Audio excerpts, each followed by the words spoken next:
আউযু বিল্লাহি আন আকুনা মিনাল জাহিলিন। সম্মানিত দর্শকবৃন্দ, আপনাদের সকলকে জানাই সালামুন আলাইকুম। রবের ইসলামী কিংডমে অনেক এলাকাতে দেখা যায় অশান্তিতে ভরপুর। এই অশান্তি এগুলি কি আল্লাহ তাআলার পক্ষ থেকে এসেছে? আমরা বাংলাদেশী, আমাদের পার্শ্ববর্তী দেশ ভারত এবং বাংলার মুসলমান আর হিন্দুরা যারা একে অপরকে হত্যা করছে ধর্মের নামে, আবার ইসলামের নাম ব্যবহার করে, আর হত্যা করাকে নিজ স্রষ্টার রাজি খুশি মনে করে যাচ্ছে ভারতের হিন্দুত্ববাদ। তারা কি একটু ভেবে দেখে না যে মানুষ বলতেই আল্লাহ তাআলার সৃষ্টি জীবের প্রতি হিংসা, দেশ, ঘৃণা এবং নির্বিচারে হত্যা করে কি স্রষ্টাকে তুষ্ট করা যায়? বাংলাদেশের ইতিহাসে আমরা দেখতে পাচ্ছি অবৈধ খুনি হাসিনা সরকার এবং এর পূর্বে খুনি খালেদা সরকার, আবার তার পূর্বে খুনি এরশাদ সরকার, এরা শুধু মানুষই মেরেছে।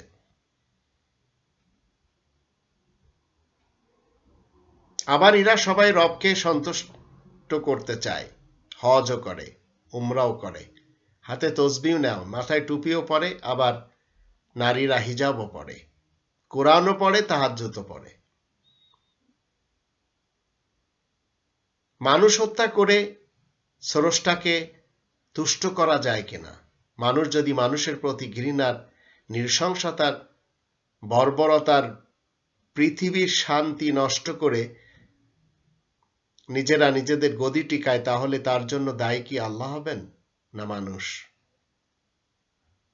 আহলে কিতাব মুসলমানদের মাঝে একটি জিনিস মাঝে মাঝে দেখা যায় যে তারা তাদের আসলাফদের পক্ষ থেকে মতবাদ পেয়েছে, একজন যদি খারাপ কিছু করে,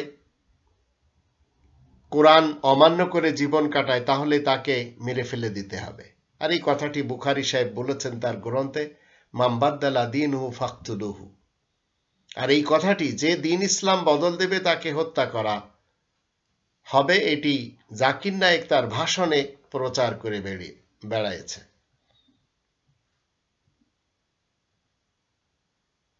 তো রবের কিংডমে যারা যুদ্ধ করে যাচ্ছে, যারা গন্ডগোল বাঁধিয়ে যাচ্ছে, যারা ফাসাদ করে যাচ্ছে, যারা মানুষকে খুন করে যাচ্ছে, এসবের জন্য মূলত আমরা কোরআনের যদি 4 নম্বর সূরা নিসা এর 79 নম্বর আয়াত দেখি, সেখানে আমরা দেখতে পাই আল্লাহ বলেন, মা আসাবাকা মিন হাসানাতিন ফামিন আল্লাহ ওয়া মা আসাবাকা মিন সাইয়্যাতিন ফামিন নাফসিক ওয়া আরসালনাকা লিন-নাসি রাসূলা ওয়া কাফা বিল্লাহি শাহিদা। তোমার যা কিছু ভালো হয় তা আসে শুধু আল্লাহ তাআলার কাছ থেকে, আর যা অমঙ্গল ঘটে সে তো শুধু নিজের কৃতকর্মের কারণেই ঘটে। আমি তো তোমাকে গোটা মানব জাতির জন্য রাসূল হিসেবে পাঠিয়েছি, সাক্ষী হিসেবে তো আল্লাহ তাআলাই যথেষ্ট। তো মা আসাবাকা মিন হাসানাতিন ফামিন আল্লাহ ওয়া মা আসাবাকা মিন সাইয়্যাতিন ফামিন নাফসিক। হাসানা, যত কল্যাণ আসবে আল্লাহ তাআলার পক্ষ থেকে। আর রবের ইসলামী কিংডমে যত অনইসলামী কাজ করে মানুষেরা শাস্তি পাচ্ছে, মানুষেরা অস্বস্তি পাচ্ছে, এগুলি মানুষের কৃতকর্মের ফল। এছাড়া আমরা দেখতে পাচ্ছি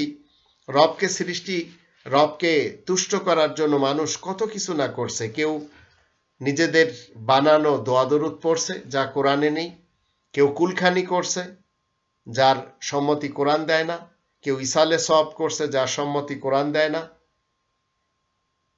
আবার অনেকে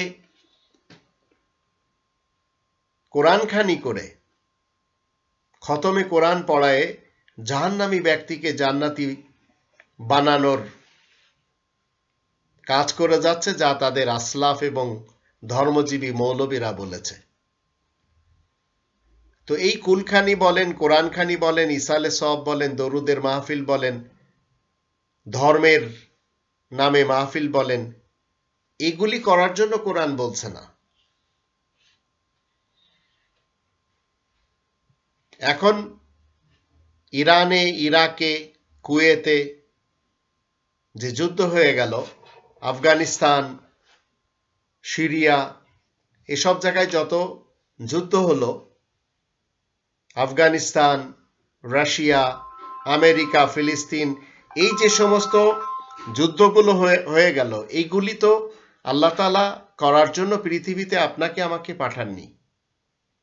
তো যত অকল্যাণের কাজ, কোরআন বলছে এটি তোমাদের নিজস্ব কৃতকর্মের ফল, আর যত কল্যাণের সেটি আল্লাহ তাআলার পক্ষ থেকে। এটি ইসলামের শিক্ষা।